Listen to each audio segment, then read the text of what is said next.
Klaus stood there stunned, unable to process the reality that had befallen him. As his thoughts lagged, he failed to notice the voice calling out to him, asking him if he could hear them. Before he realized it, the goddess Muse was standing in front of him. Shocked, he asked if she was the goddess Muse. He wanted to know why he was in the ethereal realm, so the goddess asked him in return if he didn't remember. Just then, fragments of Klaus's memories flashed through his eyes. He was struck by lightning, and the last thing he heard was his sister's voice calling out to him. As an image of him withering away faded in his mind, the goddess revealed to him that he was now on the verge of death after being struck by lightning. The goddess paused, correcting herself. Struck wasn't exactly the right word. The reason he was dying now was because of her. Legend said that the gods maintained the balance of the world and constantly made adjustments to that balance. Lately, monsters have been active in cursed areas. The goddess used to grant power to kings and talented nobles, but she slipped up and granted power to a human with no talent. This mistake resulted in Klaus's untimely death. Bro didn't get isekai'd, he got accidentally deleted. His body couldn't handle that great power, and now he was in a critical condition, on the verge of death, as they said. Klaus slowly processed the truth dumped on him, and he bitterly accepted that this would be the end. However, the goddess was confused, as this wouldn't mean he would die. Seeing how puzzled he was, the goddess explained that she fixed the vessel that broke because of her power, and she even made it bigger. Klaus was fine now. Hearing that, Klaus figured that he wouldn't die after all.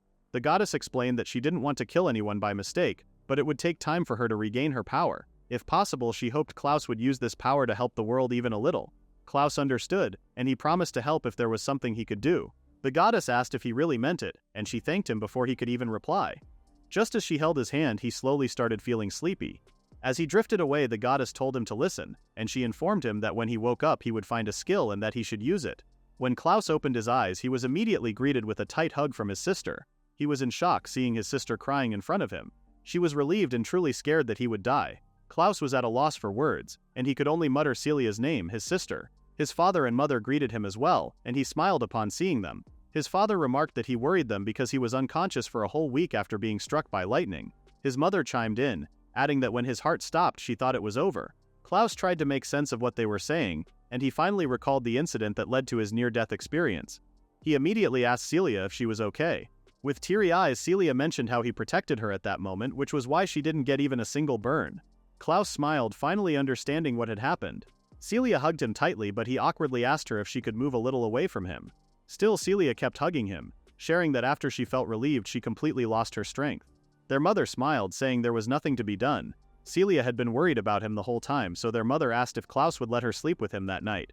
Klaus was taken aback, and he argued that it was a little too much.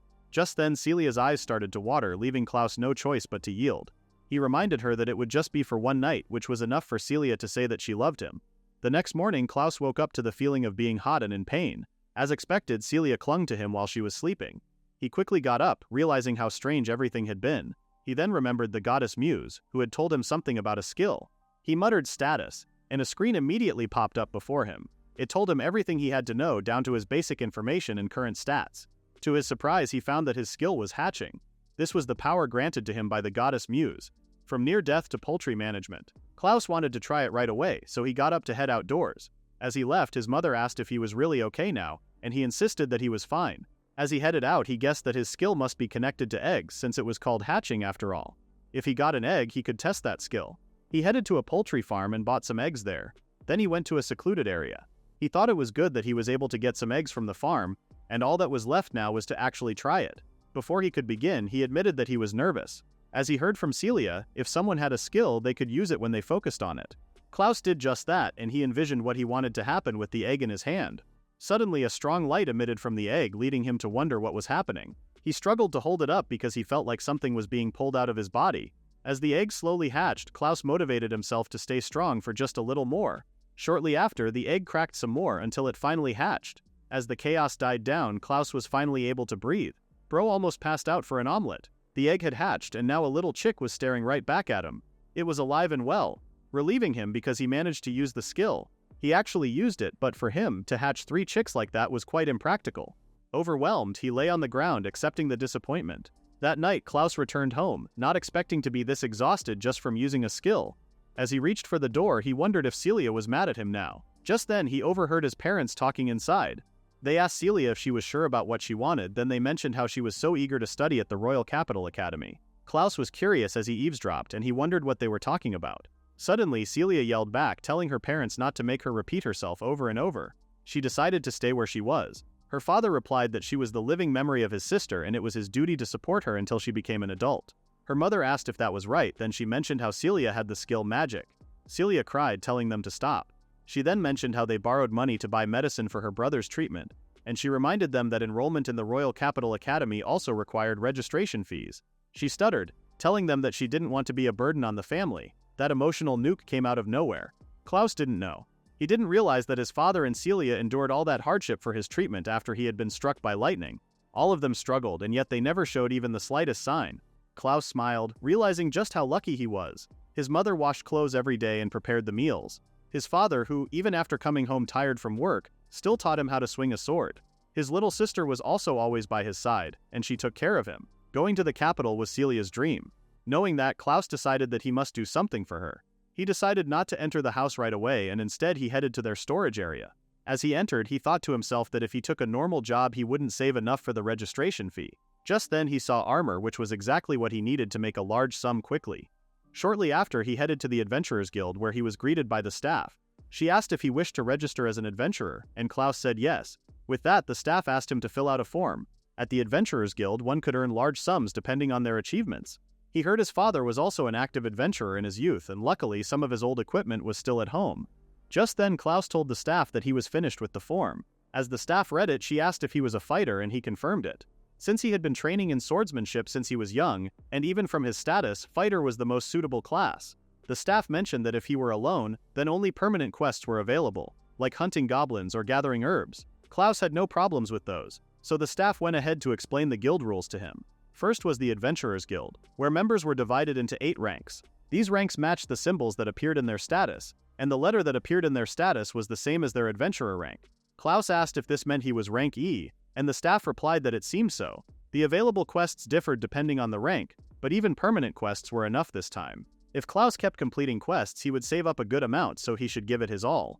Klaus happily thanked the staff, then he immediately headed out. He quickly dashed out the door, eager to do it. He wanted to prove that he could earn as an adventurer. After several hours, Klaus returned to the guild, only to receive 2 coins. The staff handed him his pay for the quest and he thanked her. Afterwards, he excitedly headed into the forest near the village to explore. However, he didn't encounter any goblins as he expected, and after hours of wandering the forest, all he found was a single herb leaf. Bro went adventuring and found disappointment. He disappointingly handed it to the staff, but she reassured him that it was alright because everyone started out like that at first. Klaus sighed, realizing this was no different from a normal day's work.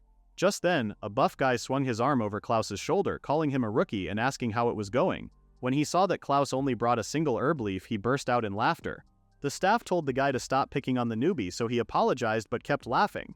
Just then, the guy turned to his party, telling them that this was their party's celebration for taking down an orc all by themselves. He told them to drink as much as they wanted, leading the excited men to ask if it was on his tab. Meanwhile, the staff whispered to Klaus that the buff guy was considered a guild veteran in the area. She asked him not to mind him, and Klaus anxiously agreed. That night, Klaus spent his time working on something special. After a while, he sighed in relief because he was finally done. Since it was a skill given specially to him, he realized it would be a waste not to use it. He admitted it wasn't useful in battle, but if he hatched the eggs like that, it would at least save money on buying eggs. He thought it was fine, and he reminded himself to move forward. He then called himself an idiot who shouldn't get all weak. For Celia's sake, he couldn't show any weakness. Starting the next day, Klaus began heading to the forest to gather herbs, and he was able to collect a few leaves each time. In the early days, even finding 1 leaf a day was an accomplishment, but after a week he started gaining skill. On his way home, he would always stop by the farm to get eggs. Then he'd hatch them before going to bed. As he got used to it, the feeling of exhaustion gradually lessened. One day, as he carried on his usual tasks, he thought that at this rate, he might soon be able to save a decent sum. Just then he spotted an herb and attempted to collect it. However, he was taken aback when he saw a creature before him. To his surprise, it was a magic worm, staring back at him with its big eyes. He was surprised to know that it ate herbs, which somehow answered the mystery of the herbs missing in the area. As he checked on the herb in his hand, he found that it had even laid eggs. Suddenly, he remembered that the threads a magic worm spat out carried magical power and they were used to make luxury clothing. He thought that if he could hatch one, then he might earn good money. This worm about to pay tuition. Thanks to using his skill so much, he was able to hatch chicken eggs in batches of 2 to 3 at once. When he got home that night, he thought about monster eggs and if he could hatch them.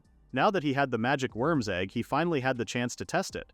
Without wasting time, he used his skill on the egg. As it started to glow, he felt a pressure he hadn't felt in a long time, but from the feeling, he knew he was close. He gritted his teeth as he went through it. and he motivated himself to keep at it a little longer. Finally, the egg hatched, revealing a magic worm inside it. Klaus wondered if it worked, but seeing the magic worm crawling on the floor, he had his answer. He decided to raise it a little and see how it would turn out. But even so, he still felt a little disappointed in his skill. As he stared at his status screen, he recalled that the goddess Muse gave him that skill, but he couldn't help but wonder how she wanted him to use it. He remembered how she told him to use this power of his, even a little, to be in the service of the world.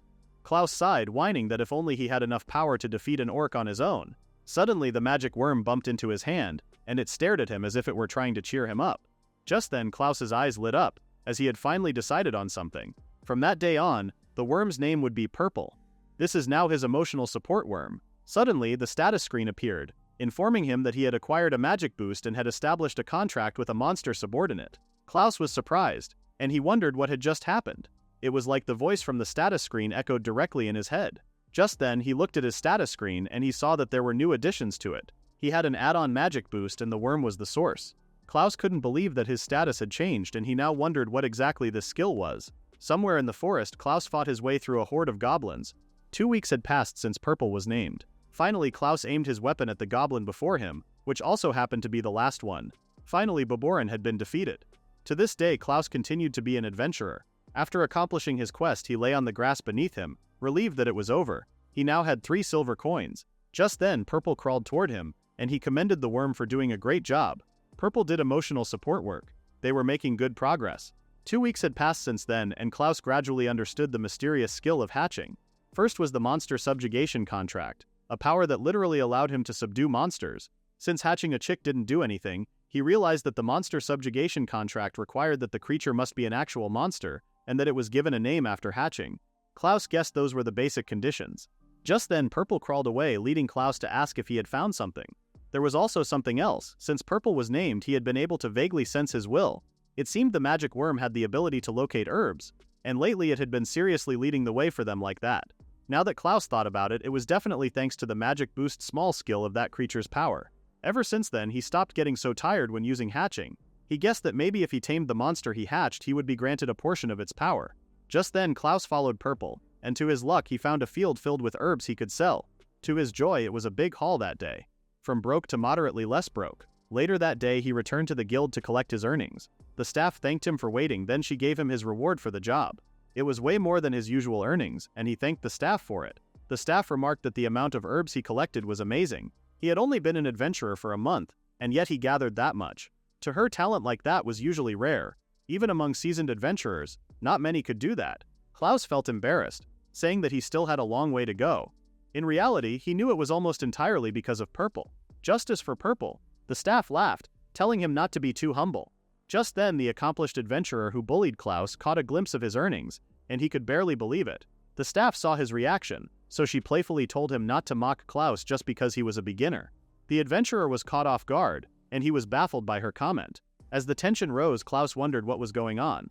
He collected his earnings, wondering what was wrong with having all of it. He immediately went home, and there he gathered his family at the dining table. Seeing the bag of coins, his father asked what it was. Dad was feeling sus. Klaus explained that with that money he wanted his parents to send Celia to the royal capital so she could study there. As expected, this news surprised Celia. Meanwhile, his father finally understood what he was secretly doing every day. He never imagined he was working as an adventurer to earn money. Klaus was shocked that he knew, so he anxiously explained to him that he had no other choice. His father clarified that he wasn't blaming him, as he also wanted Celia to have the chance to study in the capital. Of course, he approved of her going to study. Celia held her tears back as she heard the happy news. Meanwhile, her mother congratulated her. Just then, Klaus's father asked him if he intended to continue being an adventurer from now on. Klaus pondered the idea, then he revealed that when he first became an adventurer, his only concern was earning money for Celia's school expenses. He was only thinking that he had to support his sister. That was everything to him back then. However, when he touched the hatching skill and discovered its potential, his feelings gradually began to change. He felt like there was something special hidden within it that he hadn't uncovered yet. He had a strong conviction about that. And as he continued his adventurer life, he wanted to learn more about this power. Klaus clenched his fist, declaring that he would continue as an adventurer because he wanted to discover his true worth. This is his anime opening moment. His father was surprised, but he was glad, seeing that fired-up face of his.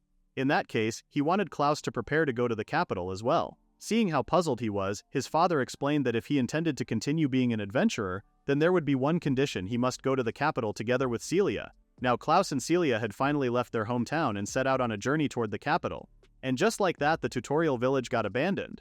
Everything had begun about a month earlier, when Klaus's father placed a firm condition on his future as an adventurer. If Klaus wished to continue down that path, he would have to obtain the National Adventurer's Certificate. The National Adventurer exam was held at the Adventurers Guild in the capital, so Klaus decided to accompany Celia on her study trip there. Among the great number of adventurers, this title was only allowed for a small few. It was the ambition of adventurers who combined wisdom and strength to gain the title of becoming a national adventurer. Klaus supposed his father set that condition as his own kind of kindness. Back then, his father mentioned that Klaus had earned a large sum of money in a short time, so he must have some talent. However, there were many who had talent and ended up with nothing. Above all, there was no guarantee that Klaus would be able to earn that amount again in the future, so he gave Klaus a year as a grace period. If he obtained the certificate within that time, he would acknowledge his right to continue as an adventurer. Just then, he put his hand on Klaus's shoulder, telling him to prove his strength. If he had enough skill, even a dangerous profession like adventuring could be endured. So that was how it was then. Just then, the coachman noticed that Klaus seemed to be in a good mood. He asked Klaus if he was an adventurer and wondered if he was really going to take the exam. Klaus answered that it was his intention. It was true that he was a novice adventurer, but he had always trained with the sword under his father's supervision. But in the end, he couldn't beat the man, not even once. Klaus only had 1 year before the deadline, so even while traveling, he couldn't waste a single moment. To accumulate combat experience, he intended to kill monsters if ever one attacked them. The coachman was amused, and he remarked that Klaus was really diligent. However, Klaus awkwardly argued that he wasn't. Just then, they passed by some young men arguing nearby. Klaus was intrigued, and he pointed out that the atmosphere felt a bit off.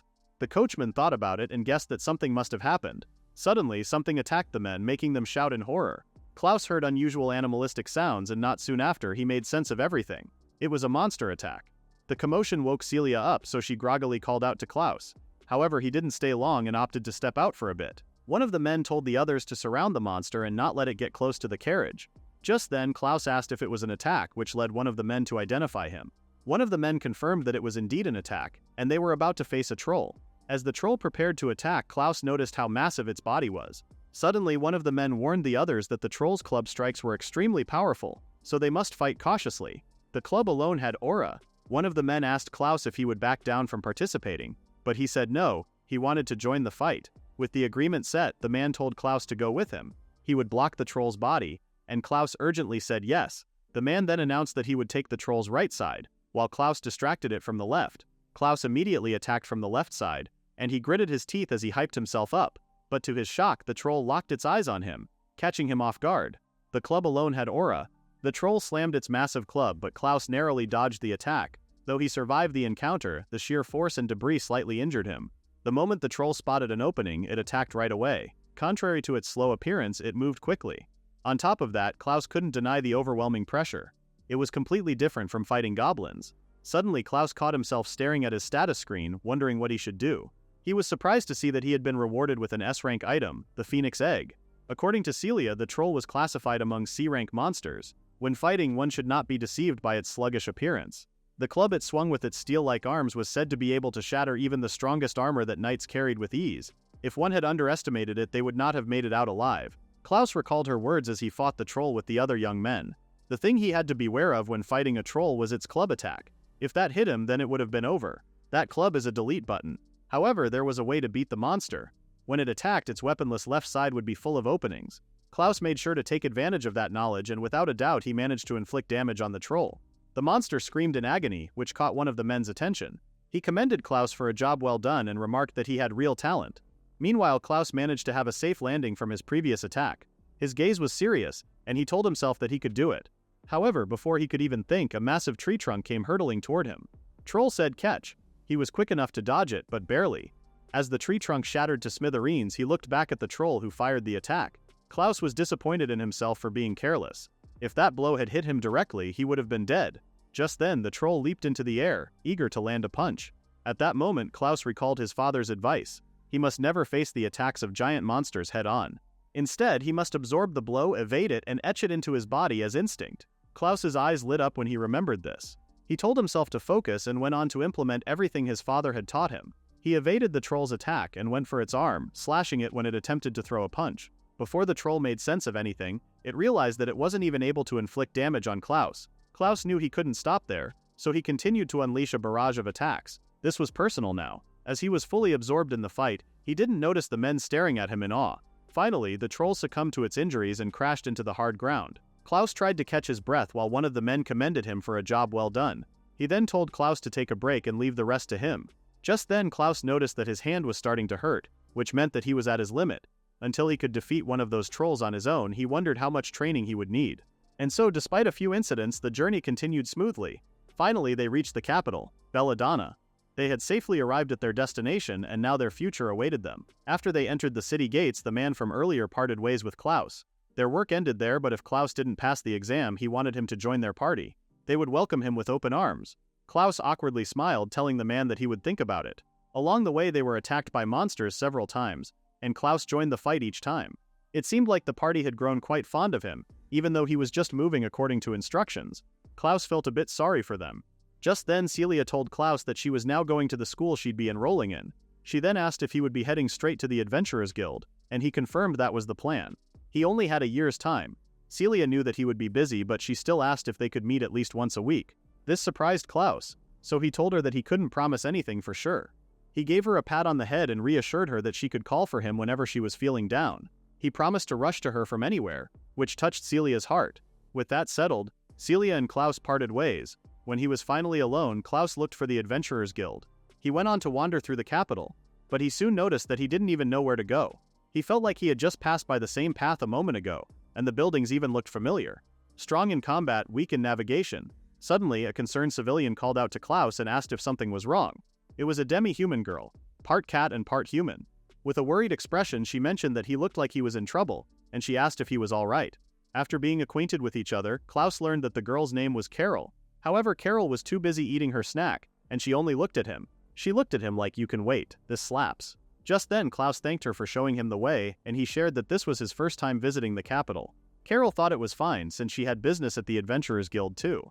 Suddenly Klaus noticed her cute animal ears, and he remarked that they were really soothing. Just then he noticed that there were food stains all over her face, so he took a handkerchief and offered to wipe them off. Carol was surprised, but she let him do it anyway. However, Klaus quickly noticed how weird it was. He explained that he was so used to doing that to his little sister that he did it without thinking. He apologized to Carol, while she only looked at him, all stunned. Personal space just died. Just then Carol asked if he was an adventurer, and he confirmed it. She asked what kind of quests he had taken so far, and he replied that it was mostly gathering medicinal herbs. Carol asked if he had any combat experience, and Klaus replied that the strongest thing he had fought alone was a goblin. He really said entry-level violence. Carol felt hesitant to reveal this to Klaus, but she shared that in the capital there were almost no herb-gathering requests. Klaus worriedly asked why, so Carol explained that they had fully equipped cultivation facilities, so there was no need for it. Klaus couldn't believe it, but he knew he couldn't rely on herbs forever. His whole resume just evaporated. As they continued walking, Carol shared that countless adventurers come to the capital chasing their dreams, but most of them earn nothing and end up leaving. Carol advised him not to jump higher than he could, and she asked if he got that. This surprised Klaus, but he went on to share with Carol that he had actually come from the countryside recently to take the state adventurer exam.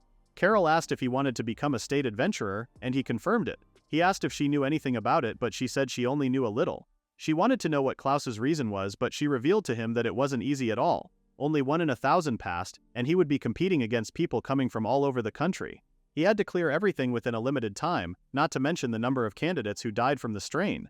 It was that kind of exam. She just trauma-dumped the industry stats. Just then Carol told him that they had arrived. She welcomed him to the Adventurers Guild, which was a building so massive unlike anything Klaus had ever seen. The place was filled with adventurers, bustling through the area in search of new quests.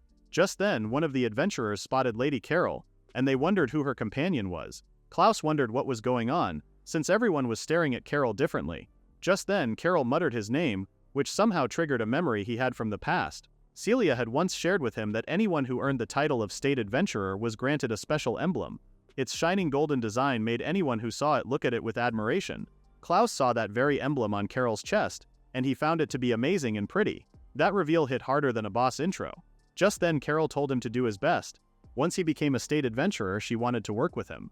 Klaus was dazed by the encounter while the other adventurers gushed at the sight of Carol. Not long after, Klaus headed to the front desk to sign up. The staff thanked him for waiting, and she asked if he was applying for the State Adventurer exam. When Klaus confirmed it, the staff explained the details of the exam. Klaus smiled, and he told the staff that he looked forward to working with her. The State Adventurer exam mainly consisted of 3 components: a first test and a second test as preliminary stages, and the final test would be a guard mission. He would start by clearing the first test, then the second, and finally the final test. The staff informed him that he'd begin with the first test, and he confirmed his participation. As for the first test, the task was to defeat a monster of rank C or higher. Since a state adventurer needed at least a basic level of strength, the test was meant to measure that. Rank C was the same difficulty level as the troll he encountered earlier, so he knew it was going to be a strong opponent. However, Klaus guessed he could beat one now.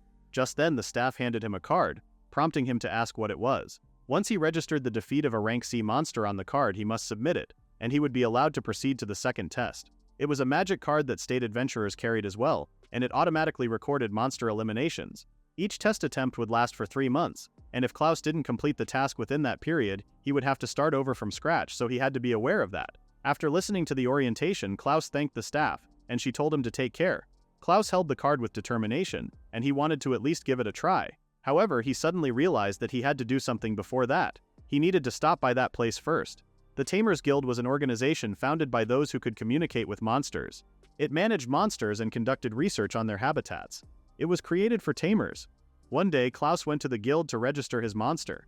There, the staff welcomed him to the Tamers Guild. Just then, Klaus urged Purple to come out, and he slowly revealed himself. Klaus apologized since he hadn't been letting him out much lately. Upon seeing Purple, the staff commented on how rare it was. She asked if it was a magic worm, and Klaus confirmed it. He asked if magic worms weren't commonly tamed, and the staff replied that most preferred stronger or more practical monsters. This man chose cuteness over combat stats. However, she found the little guy to be very cute. Suddenly, Purple waved at the staff, and she smiled, thinking her thoughts were correct. Meanwhile, Klaus understood how things were in the taming world. Curious, he asked the staff what the greatest monster ever tamed was. The staff answered that it was a dragon, but she was too occupied with Purple to even look at Klaus. Surprised, Klaus asked if he had heard it right. He wanted to confirm if it was the exact dragon he was thinking about. The staff thought that dragons were really amazing. Not only were they enormous, but what made them truly special was their noble and courageous fighting spirit. On top of that, they were intelligent enough to understand human language properly. As for the person who tamed one, he happened to be present right when the egg hatched. She was about to say more, but she noticed that she had been rambling, so she quickly apologized for it. Klaus smiled, reassuring her that it was fine. Seeing how enthusiastic she was, he guessed that she really loved monsters. Suddenly, the staff handed him a piece of paper containing the guild regulations. There were 3 rules he had to follow. First, a tamer must ensure their monster is harmless and poses no threat to people. Second, a tamer must not use their monster to commit crimes. Third, a tamer must submit reports about their monster's environment. Klaus asked if he could write it there at that moment, and the staff said yes. Also, if possible, there was something else she wanted him to do. Days later, Klaus found himself battling an orc. As it swung its weapon at Klaus, he made sure not to get hit. The orc aimed for Klaus, but it ended up smashing the ground instead, making it explode from the sheer force. Not long ago, the guild staff had asked him to verify the report. They wanted to conduct a follow-up check, if he didn't mind. She asked if it was all right, and Klaus confirmed it, and so it was decided that he'd leave Purple in the guild's care for a while. Since he was currently in the middle of the preliminary test, that offer from the staff member may have been a lifesaver for him. Klaus fights an orc alone while Purple is in daycare. This ferocious orc he was battling was rank D, but Klaus was determined to see how far he could fight on his own. Just then, the orc leapt into the air while Klaus prepared for the impending battle. Their weapons clashed, causing damage that made the orc grunt in pain. As they broke contact, Klaus wondered if that was only a shallow hit. As expected of a rank D monster, the feeling of fighting it was completely different from before. While traveling, the warrior accompanying him would face orcs and crush their skulls with a single heavy blow. However, Klaus didn't have that kind of strength yet. Suddenly, the orc attacked again, but Klaus received it with his sword. The orc didn't see that coming, and it was caught by surprise. Meanwhile, Klaus hyped himself up, thinking that being alone didn't change what he had to do. He jumped away from the orc, but he inevitably had to clash swords with it. As he went through the intense encounter, Klaus told himself not to rush. Fighting meant gradually wearing down one's opponent. As long as he was still standing in the end, that would be enough. True enough, Klaus kept that thought in mind, and not long after he found an opening, allowing him to strike the orc. It fell down the hill, succumbing to its injuries. After securing his victory, Klaus tried to catch his breath. Then he sat down to take a break. Staring at the orc's corpse, Klaus proudly claimed that he did it. He managed to bring it down without taking a single hit. For his first time fighting alone, he thought he did pretty well. Just then he checked his status and he noticed that his strength and endurance were all at level D. This meant that he was currently classified as a rank D adventurer. He checked his stats like it's Spotify Wrapped. If he were going to fight a rank C monster, the best choice would be to target a troll, since he had some experience fighting one. He still had a long way to go, but for now he wanted to focus on gaining more experience and also searching for a troll. On the battlefield, Klaus faced a hulking orc head-on, but he met it without hesitation. It had been 2 weeks since arriving in the royal capital. Thanks to hunting monsters every day, he could now fight D-rank monsters without feeling pressured. As expected of him, the clash ended decisively, resulting in a massive explosion that shook the entire forest. Klaus stood steady in the aftermath, realizing that he was currently facing a big problem. He couldn't find any trolls, even monsters avoiding him. He told the staff about his dilemma and he explained how he had been searching for rank C monsters to pass the first exam. The staff recommended that he defeat other rank C monsters instead, which somehow piqued Klaus's interest. The staff scanned through her book, pointing at a certain area where dire wolves and poison toads lurked. If he went a bit farther to the mines, there would also be golems. Rank C monsters really said pick your trauma. Klaus understood, though he admitted that poison was a bit scary. If it were nearby, he thought that dire wolves would be the safest choice. The staff advised him that if he was going solo, then it would be best. Ideally, Klaus should be acting with a party, but that would tie him to a group and it would be difficult to act on personal matters. Plus, there was the ability he received from the goddess Muse. He vaguely noticed it, but he thought the power he was given made him grow faster. What would take a normal adventurer a year, Klaus could do in 2 months if he were careful. If he joined a party, they would definitely find this rapid growth rate suspicious. Given that, he decided to go with dire wolves. He said, "I'll just not die." Just then he asked the staff if there were any good quests available. The staff replied that there were 2. One was a cockatrice subjugation quest, which prompted Klaus to ask what the creature was. The staff explained that cockatrices were monsters that unleashed special attacks that petrified those they touched. That was more troublesome than poison toad's poison, and if he encountered one without countermeasures, it was said to be nearly impossible to return alive. Suddenly the staff dropped a bomb. It was a rank B monster. As expected, this information stunned Klaus. As for the other request, it was a delivery of dire wolf pelts. Days later, Klaus went on to pursue his quest. He had come pretty deep into the forest, and according to the information, dire wolves should be there. However, he had scoured the area and still couldn't find them. It had already been 4 days since he entered the forest, and camping there was really wearing down his nerves. Klaus mentally exhausted before the fight. After the trolls, he didn't think dire wolves would be unfindable too, but to his luck, he found one. The dire wolf was as ferocious as he predicted it to be, and it was also a rank C monster. The beast tore through its prey, feasting on it while Klaus observed from nearby. He wondered if he could catch it off guard from behind. Suddenly, the dire wolf turned vigilant, forcing Klaus to quickly conceal himself behind a tree. It didn't seem to have noticed him yet, but that was only a matter of time.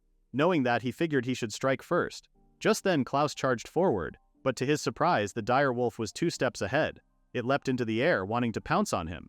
Dire wolf running on crack and protein. Klaus tried to pierce it with his sword, but it was able to dodge the attack. He was in disbelief at how fast and powerful it was. Klaus quickly secured distance between himself and the dire wolf. The creature growled in fury, eager for round 2. Klaus, on the other hand, now understood that fighting head-on was a disadvantage because the beast had the upper hand in both power and speed. Knowing that, he took something from his pouch. He then playfully asked the wolf if it thought he'd challenge a strong enemy without any preparation. Suddenly, the dire wolf bolted toward him, so he prepared to throw his secret weapon. He challenged the dire wolf to come at him. The secret weapon was inside a small bag, and it fell right into the wolf's face. Klaus smirked, knowing that the real battle was only about to start. The contents of that bag were a large amount of powdered spices. Wolf did not consent to seasoning. Klaus was glad that the Tamer Guild had taught him that. Fire wolves had a very sensitive sense of smell, so if he gave them strong stimulation, they would become weakened to the point that they couldn't move. Klaus could see that it was very effective, and he was grateful to the staff member who gave him the information. Now Klaus had the chance to slay the beast. However, just as he was about to swing his sword, the dire wolf suddenly evaded the attack. It moved so fast that it created debris that hit Klaus, making him grunt. His eyes narrowed, realizing that it could still move. Suddenly, the dire wolf roared, its spine-chilling voice echoing in the air. Klaus was stunned, realizing that this was magic.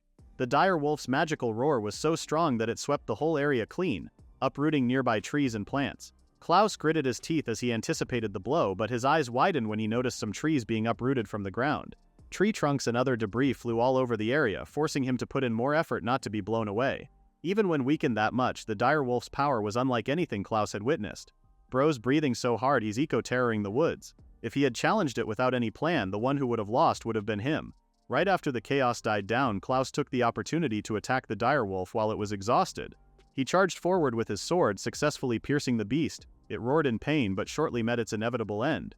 Its lifeless body lay in a pool of its own blood, allowing Klaus to finally breathe a sigh of relief.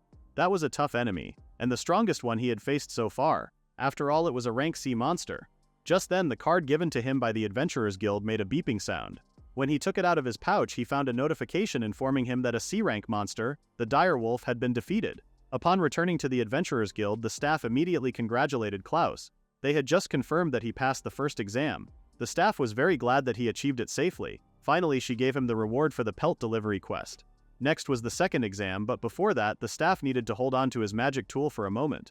Klaus handed her the card and she cast a spell upon it. She then handed it back to Klaus, informing him that some of the magic tool's functions had been unlocked. This surprised Klaus while the staff only smiled at him. She then went on to tell Klaus that for the second exam he must refer to the list displayed before them. He would need to collect 3 types of C rank or higher rare items. This list was set up so requests from nobles and merchants were reflected in real time. The same list was possessed by active national adventurers and adventurers qualified for the second exam. This meant that the second exam had changing quest content. Plus it would become a competition with other examinees and national adventurers. Klaus asked if he understood that right, and the staff confirmed it. It was harsh, but that was why they were national adventurers. Since there were clear rivals, it wasn't just about being able to collect them. The time it took Klaus to defeat the dire wolf was 1 month, and his remaining time was limited. The question was which items to collect. To save him the hassle, the staff recommended that he take the plant-type items. Unlike monster materials, plant-type items had a big luck element in obtaining them. So national adventurers prioritized safe items they could definitely get by defeating monsters rather than searching for items they didn't know if they could find. That was why the staff recommended them. Klaus was surprised, but he smiled and said he'd do just that. Bro leveling through botanical chaos. Later that day, Klaus went to the bustling center of the capital. Now the policy for the second exam has been decided. There were various plant-type items, but honestly he had no choice but to search randomly. As he walked, he wondered if he should head to the forest first. He was curious about the rare items he would encounter, and he looked forward to it. Meanwhile, somewhere deep in the woods where magical boars and rabbits roamed, a magical egg awaited Klaus.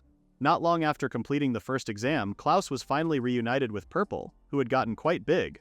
Purple was so small until recently, and has grown so much. Puberty hit Purple like a truck.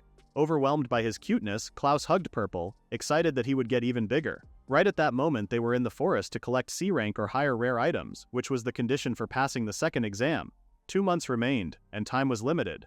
Given that, Klaus wanted to collect them quickly. He looked around the area, muttering about how his time was limited. Suddenly, he came across a bush, and when he wandered beyond it, he found a herb colony. It was pretty huge, and he had never seen one that big in his hometown forest. He gave one to Purple, asking if it was tasty. Purple, on the other hand, only stared at him with his big googly eyes. In the royal capital, those types of plants were mostly cultivated, so there probably weren't many adventurers who came all the way there to collect them. If that was the case, there was a high possibility that rare items grew wild there. Just then, Purple got startled, prompting Klaus to ask what was wrong. He had never seen him panic like that. He tried to comfort Purple, but he suddenly yanked his collar in a certain direction. Alarmed, Klaus followed the worm's command, asking if he just needed to go that way. Not long after, Klaus finally realized what Purple was leading him to. Before him was a magical herb, its aura glistening under the sun. Klaus was overjoyed, remarking how amazing it was. He picked up the plant, wondering if it was also an herb. Just by looking at it, Klaus was a bit overwhelmed. Suddenly, his card made a beeping sound, informing him that he had obtained the B-rank item, Crystal Herb. Klaus was shocked, unable to process that he had just acquired a B-rank item. He eagerly checked the herbs on the requested items list, but to his disappointment, the herb he found wasn't there. Klaus experiencing joy for exactly 3 seconds. Suddenly, Purple called out to him, so he guessed that he wanted to eat the herb.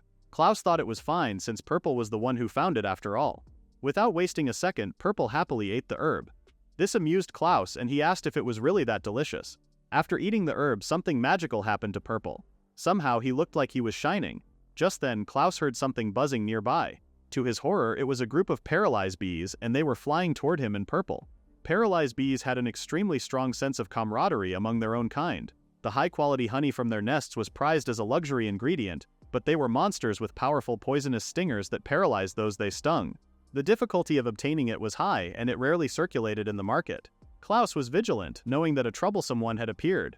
While their attack power was low, they were monsters that hunted by cornering enemies in groups. Knowing that, Klaus decided to detour around the area before they could swarm.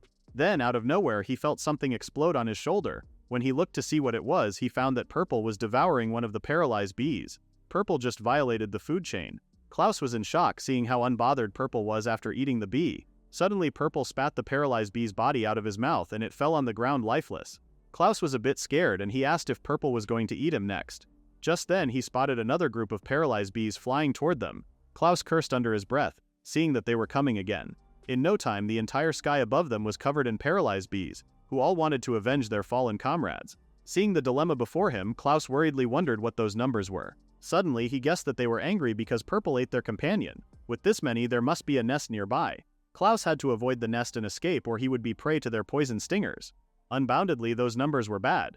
Suddenly Klaus told Purple that they were getting out of the forest. Purple on the other hand didn't respond and only seemed to focus on something. Just then a bright explosion occurred, leaving Klaus puzzled.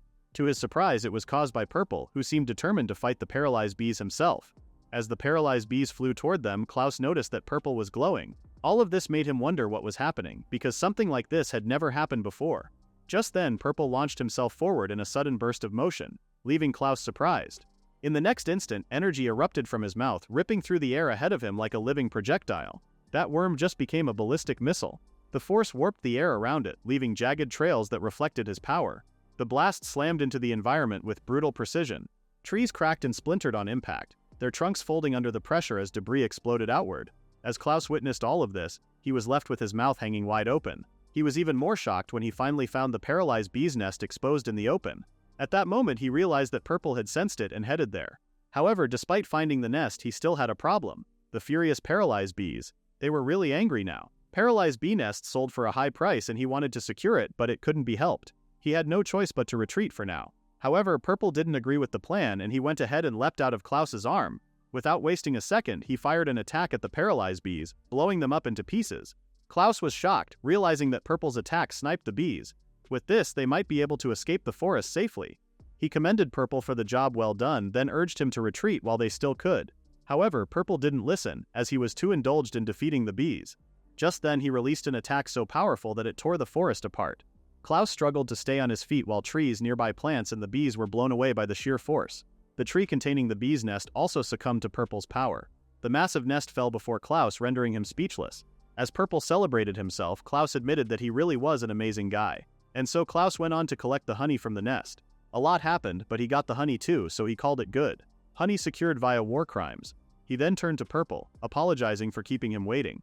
However, it turned out that the little worm had fallen asleep. Klaus took him in his arms, asking if he had gotten sleepy from eating so much. Purple didn't respond, and he kept on snoozing away. Bro went nuclear, then clocked out. As Klaus stared at the sleeping Purple, he noticed that he was producing some kind of thread. It wasn't his imagination, and it really was glowing. It didn't have the strong brilliance like it did back then though. He wondered if it was the effect of eating the crystal herb or if it was because he ate the paralyzed bee. Unable to answer his questions, Klaus decided to ask the Tamer Guild when he got back. Then as he made his way back to the capital, something nearby caught his attention. It was an egg, hidden among some wildflowers. Klaus was awestruck and he wondered if it was a monster egg. He was puzzled as to why it was in such an open place and he didn't even know what kind of monster it was. However, the chances of eggs being left alone were low. The parent should be nearby. Still, Klaus couldn't help it, so he went closer to inspect it. He held the egg up, wondering what kind it was. Suddenly, his card made a notification sound, and now he wondered what he should do about it. Klaus cannot stop collecting biological liabilities. Klaus couldn't believe that he had found an S-rank item, the Phoenix Egg. It wasn't on the requested items list, which meant he couldn't use it for the second exam. However, if it were S-rank, it was an ultra-rare item that one might only see once in a lifetime. It was a treasure among treasures that powerful people from around the world would eagerly desire. This made Klaus wonder why the egg was in a place like that. Just then he speculated that this could possibly be a gift from the goddess Muse. Klaus realized there was no point in thinking about it since he was in the middle of the exam. However, he thought about hatching it. Not long after, Klaus returned to the capital. His preparations had finally been completed. He prepared water and food, and he also sent a letter to Celia. This time it was a phoenix egg, and he figured it would take quite a while to hatch, so he rented an apartment too. If he was going to use the hatching skill, he didn't want other people seeing it as much as possible. Bro's treating this like a forbidden science experiment. He also told Celia that he wanted her to buy food for him. She was working hard on her studies, so he felt bad about it. However, this was an emergency, so he wanted to take advantage of her kindness. Back then, Celia complained that he was such a hopeless brother. Now Klaus finally had the time to hatch the egg. He cracked his knuckles, ready to do it once and for all. As he started hatching the egg, he instinctively grunted under the weight of it. It was just as tough as he thought.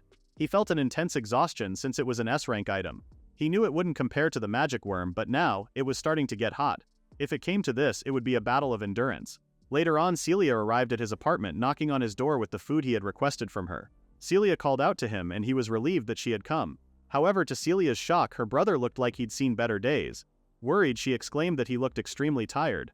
Upon entering his room, she was surprised to feel the escape of hot air, which was abnormally hot. She could sense a power that wasn't magic, and it was overflowing everywhere. Also, her brother's smell bothered her. Klaus asked if it was a magical smell, but Celia bluntly said it was just his regular sweat. Klaus fighting gods but losing to deodorant. Just then, Celia handed him the water and food he had asked for from her. She asked what on earth he was doing in a place like that, but Klaus said it was a secret for now. He could tell her, but if she started talking about skills, it would take forever. Suddenly, Celia pouted, saying that he was terrible for never spending time with her at all. Klaus tried to apologize, so Celia decided to forgive him because she was expecting him to make it up to her. Klaus smiled, agreeing that he would do just that. Later that day, Klaus woke up from an unexpected nap. The brightness coming from his window momentarily blinded him, and it was then that he realized he had fallen asleep. Then, to his shock, he found that the egg had cracked. Even the phoenix felt bad and hatched itself. He thought that there was no way, and he quickly looked for the creature inside it. Suddenly he heard a cry from nearby, and to his surprise it was a bird-like creature.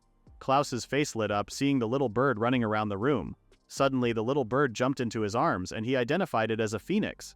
As he touched its fluffy feathers, he remembered that he had to give it a name. He held the phoenix up in the air, deciding to name it Fenny. Fenny chirped with joy, and the system informed Klaus that a familiar contract with Fenny had been established. A bunch of other notifications popped up, which left Klaus in awe.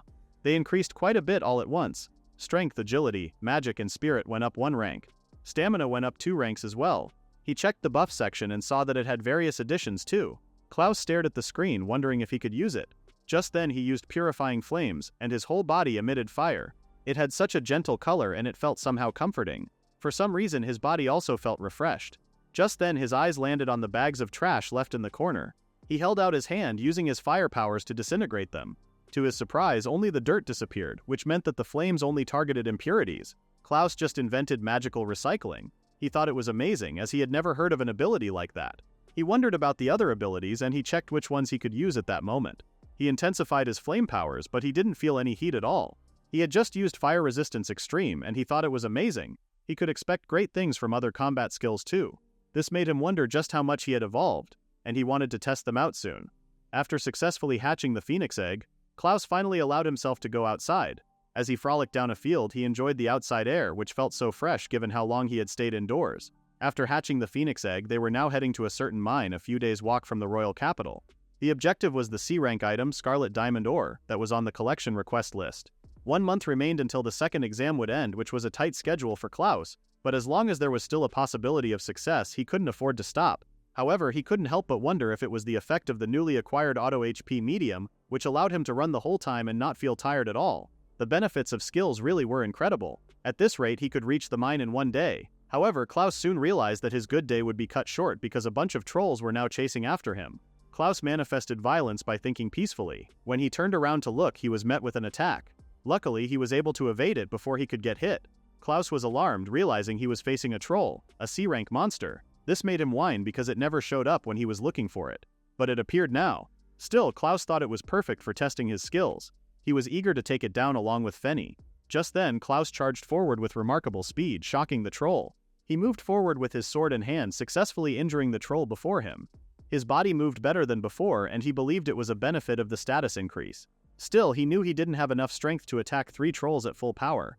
However, he was curious about trying something else. Suddenly, he used Phoenix Feather, which engulfed his arms with flames resembling a phoenix's wings. He charged forward and attacked the trolls, surrounding them in a ring of fire that trapped them. Klaus remarked that it was good. Although the power was weak, it was plenty useful for disruption. Just then, Fenny jumped into the scene, playfully chirping as he opened his beak to release his fiery breath. He fired it directly at the trolls, making them grunt in pain. Fenny woke up and chose arson. This made Klaus laugh out loud because Fenny was helping too. However, one of the trolls wasn't so fond of his laughing, so it tried to attack Klaus. But before the troll could even land a punch, Klaus had already struck the monster with his sword. The troll screamed, but Klaus showed no mercy and went on to release a barrage of attacks. Another troll joined in on the fight, which alarmed Klaus. Suddenly, the first troll he was dealing with attempted to punch him, but it missed and ended up punching the ground instead. The attack was so strong that the ground beneath them cracked open. Suddenly, Klaus found an opening, and he playfully told the troll that its back was open. Before the troll could even think of defending itself, Klaus delivered the finishing blow. Then in a split second the troll's head was severed clean from its neck, from struggling adventurer to executioner. The movements Klaus learned from previous battles combined with new skills gave him more options in combat. He didn't feel like he could lose. After defeating the trolls that attacked them, they finally arrived at the Garcona mine. The place once employed many miners in its heyday, but after being abandoned due to monster damage, apparently only adventurers and thieves visited now. For now, Klaus wanted to find the requested item, the scarlet diamond ore. Scarlet diamonds had high hardness and were gems that required considerable effort to process. A certain noble wanted it as a material to decorate a debutante's dress, so a delivery request was posted at the guild. Now that Klaus had come to think of it, he didn't bring a lantern. However, with Fenny there, he didn't need one. Just then, Klaus noticed that the area near the entrance had been completely mined out, which he already expected. Not even a fragment of diamond was left. Suddenly, he noticed that it was getting a bit hot. Even with fire resistance extreme, he still felt a bit hot. He guessed it was an extremely high temperature, and he wondered what was up ahead. As he walked deeper into the mines, he found that there was lava flowing inside, which somehow explained why the place was so hot. Suddenly, Fenny chirped with joy, making Klaus confused. The little phoenix dove right into the lava, causing Klaus to shout in horror. However, he saw that Fenny was completely resistant to the heat, and if anything, he treated it like a bath. Klaus was relieved, realizing that it was highly expected for a phoenix to enjoy that high temperature. Klaus is screaming while Fenny is exfoliating. Just then he noticed something shimmering nearby. It was a massive diamond, so he went and picked it up. He was hopeful that it was exactly what he was looking for. True enough, the system informed him that he had collected a C-rank item, the scarlet diamond ore. He was surprised to find a C-rank item that easily, but when he thought about it, he realized that it was impossible for others. If it were that easy, there should be more competition. That diamond screamed bait. After collecting the scarlet diamond ore, Klaus called out to Fenny, wondering where he was. He realized that the situation was bad as he got too absorbed in searching for diamonds and got separated from Fenny. Before going out to search for him, Klaus took a sip of water because it was still very hot. Even with his resistance, it was getting hard to endure. Once he found Fenny, he planned to get out of the mines quickly. Suddenly, he noticed something interesting up ahead. He went to check it out, and to his surprise, it was overflowing with scarlet diamond ores. Klaus found the premium section. Just then, Fenny appeared carrying a sword in his beak. He quickly reunited with Klaus and landed on his shoulder. Finally, Klaus knew where Fenny had been all along. He asked the little phoenix where he got the sword from, but he only stared at him as if he wanted him to have it. Bro casually brings back an S-rank weapon like a dog with a stick. Klaus took the sword and he rubbed Fenny's chin to thank him. Then as soon as he held the sword, the card informed him of something, which surprised him. Not long after, Klaus and Fenny finally made it out of the mines. Now that Klaus got the diamonds, he could finally go home. With this, the second exam item number 1 was cleared. However, Klaus soon found that his day was going too well. Before him, numerous golems blocked his path, preventing him from going further. Peace was never an option. As the golems stared at him with their glowing eyes, Klaus smiled sarcastically. Just when he thought he could go home, this happened. Despite his dilemma, Klaus smiled, thinking it was fine. He took out the sun sword, the S-rank item which Fenny had given him earlier. He figured it was a good opportunity to test it out. As the golems prepared to attack, Klaus playfully remarked that they looked like they were ready to fight. With a smile, he invited the golems to come at him. He's beefing with minerals. Furious, one of the golems, known to be a rank C monster, charged forward. When Klaus went to the cave, he didn't see any golems, and it was unnatural for that many to gather in one place. This made him speculate that something caused the golems to appear. Just then, Klaus noticed something peculiar. The golem that attacked him passed right by, and they weren't even looking at him. To his surprise, they were looking at the scarlet diamond ore. Klaus now understood that the golems had become stronger by absorbing the rare ores, making them grow as monsters. Suddenly, he called out to Fenny, asking him if he could count on him. The little phoenix chirped in response and he took the bag of ores into the air. The golems could do nothing about it, but it angered them. Meanwhile, Klaus was fired up. He charged forward with the sun sword, aiming to pierce one of the golems with it. He slashed his sword with all his might, making the ground beneath them crack open. Klaus smirked, but when he saw the aftermath, he realized that the golem was unscathed. Imagine flexing and nothing happens. The force of his attack sent him back, but he still couldn't make sense of why his sword didn't cut. The sword was as light as a feather, and while he could swing it fast, it was difficult to control. He couldn't grasp the center of gravity and missed the chance. Still, it definitely felt like he struck it. This made him wonder why the golem was unscathed after all that. Just then, Klaus's eyes widened in surprise as he heard something explode. It was the golem. It shattered into pieces, crashing on the ground before him. Klaus smiled, realizing that it was cut after all. Dramatic pause premium edition. The sun sword had such a sharp cut as if he sliced through butter. He still couldn't believe that he did that to a golem. He couldn't get over the blade's sharpness and he thought it was incredible. However, it was to be expected from an S-rank item. Finally, it made sense to Klaus how it worked. Suddenly another golem attempted to attack him, but before it could even get close, Klaus greeted it with a slash of the sun sword. The golem suffered from the attack as the force rippled through the air. Klaus didn't stop there, he released multiple attacks, refusing to stop until all of the golems were eliminated. It didn't even come as a struggle, as he laughed throughout it all. He wanted to see more of the sun sword's capability, so he pushed through. Not long after, the long-fought battle was finally over. Klaus took a sigh of relief seeing the defeated golems scattered all over the area. He grasped that moment knowing he won. Not long after, Klaus returned to the Adventurers Guild, where he was greeted by the staff. She asked who the bird was, and Klaus replied that it was Fenny, a phoenix that he tamed. The staff freaked out, demanding to know how he managed to tame a phoenix. To add to her shock, Klaus asked her to exchange the ores for money. She trembled, struggling to believe that these were scarlet diamond ores. To top it all off, Klaus managed to obtain that many C-rank items. All of the sudden information flooded the staff's mind, and she struggled to cope with the idea of diamonds and phoenixes in one day.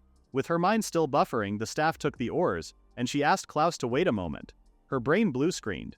Meanwhile, Klaus felt sorry for the staff because she looked so confused. Not long after, Klaus received his reward, gold coins. He was in awe, as it was his first time seeing them. Just then, he shifted his focus to the next task. He only needed 2 more collection tasks for the second exam, and he wondered what he should aim for next. Just then, he bid the staff goodbye, but she told him to wait. She had something to say regarding the National Adventurer examination, and the guild had a proposal for him. The proposal piqued Klaus's curiosity, and he wondered what it was all about. The staff explained to him that, as an official request from the guild, they would like to receive materials from the phoenix that he had tamed. They would like him to provide them with Fenny's materials. This puzzled Klaus, so the staff explained to him that phoenixes were called mythical beasts and were extremely powerful monsters with rare abilities. Their materials had the same rare value as dragons. In short, the guild really wanted to secure materials that rarely appeared on the market. Klaus finally understood, and he realized it wasn't a bad offer. Since it was a request, it meant that he could count it as one of the second exam materials. Within 3 weeks he was to collect C-rank or higher items, and if he did it, he would still need to collect 2 more. At that moment, Klaus knew this was an unexpected stroke of luck. Suddenly, the staff added that as a special exception, in recognition of Klaus's achievement in collecting high-rank monster materials, they would consider him to have passed the second exam of the National Adventurer examination. This revelation stunned Klaus, and he struggled to believe it. The staff asked for his thoughts, and to her shock, he refused the offer. The staff was baffled, so Klaus explained to her that Fenny was important family to him. Besides, he didn't want to pass by sacrificing his family. Fenny chirped with joy, then plucked a feather from his chest, proudly giving it to Klaus. Klaus took it, asking if he wanted him to use it and if he was sure. When the little phoenix nodded, Klaus turned to the staff, asking her if it would be all right. The staff lit up with excitement and she confirmed that it wasn't a problem. She then took the feather and told Klaus that she would issue the request, and she asked him to wait a moment. While she was away, Klaus gave Fenny a pat on the head, thanking him. Fenny said, "I got this." Shortly after, the staff returned, handing him the reward for the request. Klaus was stunned, realizing that he had just received a gold coin for the second time that day. Suddenly, the staff congratulated him, as he had just completed the second exam at that moment. This isn't fair anymore. After that would be the main exam, but before that, she informed Klaus that he had a recommendation. Suddenly, the staff from the Tamer Guild came barging into the building. She seemed relieved to have found him. Klaus, on the other hand, recognized her right away. Without explaining, she just went ahead and dragged him with her, claiming that he had to come to the Tamer Guild right away. There was something urgent that he had to know about Purple. Upon arriving at the Tamer Guild, Klaus found that Purple was in a cocoon-like state. He stared at the giant cocoon, asking if this was truly Purple. Purple really said evolution jump scare. The staff sadly confirmed it, and she explained that after eating a huge amount of food he suddenly started spinning thread. They lacked information about magic worms, so they didn't know what state that was. They were at a loss. She had the available staff looking into whether there were any similar cases in the past, but it wasn't going well. Just then Klaus asked if he could help with that too, which puzzled the staff. She clarified if he was referring to the search, and she disclosed that it could take days. However, Klaus said that he didn't mind. He caressed the cocoon, saying that this was Purple's crisis after all. This surprised the staff, and she remarked that Purple was very fortunate. With that settled, the staff planned to bring in more people. They would mobilize all the staff and find the cause, and so they started searching through ecological records and materials of various monsters one after another. However, as they went on with the search, they found nothing. Even after 2 days of searching, they still couldn't find any clues, and only fatigue accumulated.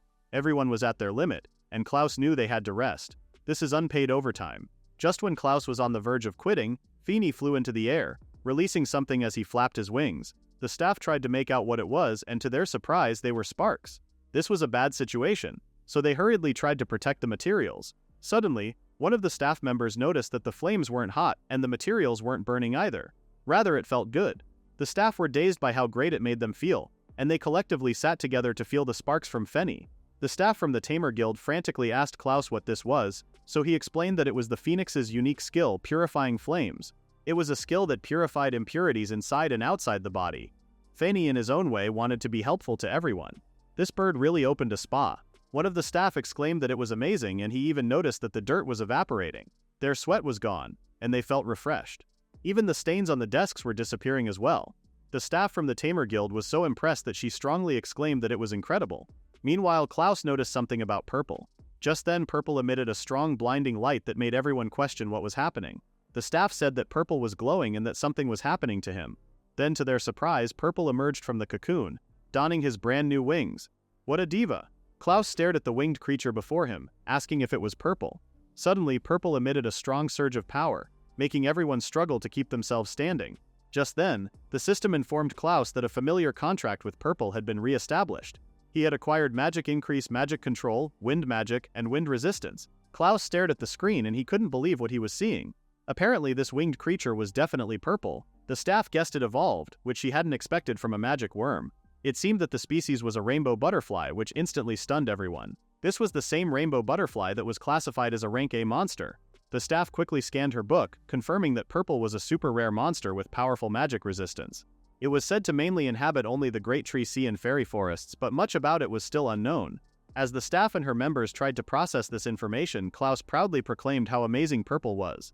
Suddenly, Purple communicated something to Klaus which confused him. He wanted him to hold out his hand, so Klaus did just that. To his surprise, Purple released some sparkling powder on his hands. That's not pollen, that's rent money. When he asked what it was, the system informed him that he had collected a rank B item, the rainbow butterfly scale powder.